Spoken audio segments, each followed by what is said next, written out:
ఇటీవలి కాలంలో మనం మొబైల్ ఫోన్ అడిక్షన్ విపరీతంగా చూస్తున్నాం. ఈ మొబైల్ ఫోన్ అడిక్షన్ వల్ల కొత్త పదాలు కూడా వాడుకలోకి వచ్చాయి. చాలామంది అరుదుగా తెలిసిన ఈ 2 పదాల్ని ఒకటి నోమోఫోబియా. నోమోఫోబియా అంటే నో మొబైల్ ఫోబియా.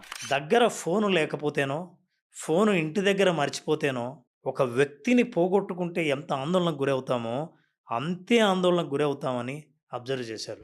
అంటే ఫోనుకున్న అడిక్షన్ గాని, అవినాభావ సంబంధం గాని ఎంతగా ఉందంటే, ఒక వ్యక్తిని కోల్పోయిన బాధకు గురవుతాం. ఇక రెండవది ఫాంటమ్ వైబ్రేటింగ్ సిండ్రోమ్. మీరు ఏ పని చేసుకుంటున్నా ఎక్కడో మీ ఫోన్ వైబ్రేట్ అవుతున్నట్టు, మీ ఫోన్ రింగ్ అవుతున్నట్టు, అది రింగ్ కాకపోయినా సరే వాళ్ళకి వినిపిస్తూ ఉంటుంది. సడెన్‌గా ఎవరినో అడుగుతారు, "నా ఫోన్ ఏమైనా రింగ్ అయిందా?" అని. అయినట్టు వినిపిస్తుంది. దీన్నే ఫాంటమ్ వైబ్రేటింగ్ సిండ్రోమ్ అంటారు.